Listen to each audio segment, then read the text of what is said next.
Hey folks, this is Chris again. Just been out in the woods stumping around a little bit. A little manzanita grove here. A little opening out of the grove. Be a cool little spot to hunker down for the night. And I've been out just kind of stumping around while the wife is watching the babies. And I was gathering up some primitive sticks, primitive weapons. I'm kind of putting a nature pack together. So these three down here, these are for atlatl spears. So these are elderberry shoots, all about similar length. So I'll craft them all into the same exact spear as close as I can get.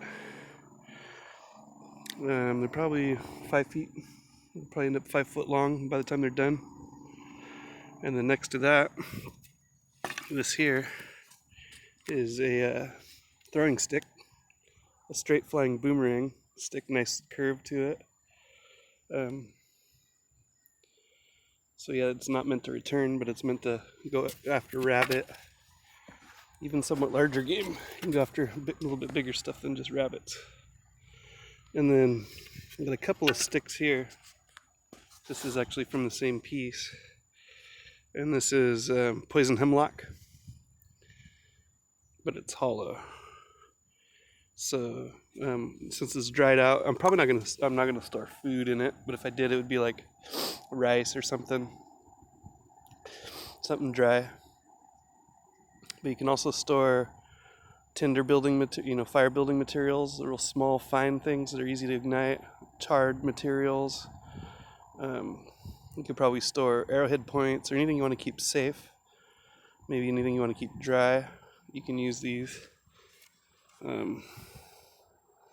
type of hollow reeds to store them in. So I have another one that's made out of bamboo, big chunk of bamboo.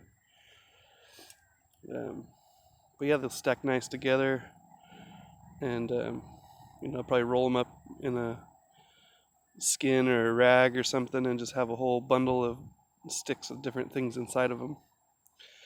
And then finally, these are some arrows. There's the leaf.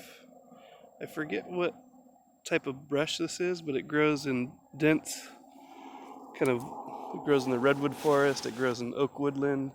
It's usually in dark, dense forest. And it grows in a little cluster, and it's hard all the way through, and once it's dry, it's very springy. And it makes a good arrow, really good arrow.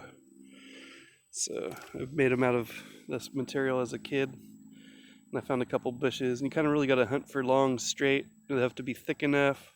A lot of times those little shoots are too thin, and some of them actually might not end up becoming an arrow because they're still too thin. Depends on the poundage of the bow, but for a self bow, something easy to whittle up on the fly, they might not be too bad. Or they might actually go on the end. The material might go on the end of the atlatl with an extender point, a foreshaft they call it. Anyway, so it's good talking to y'all. That's kind of how I'm rigged. Just kind of wearing my little vest. Got my water bottle sling.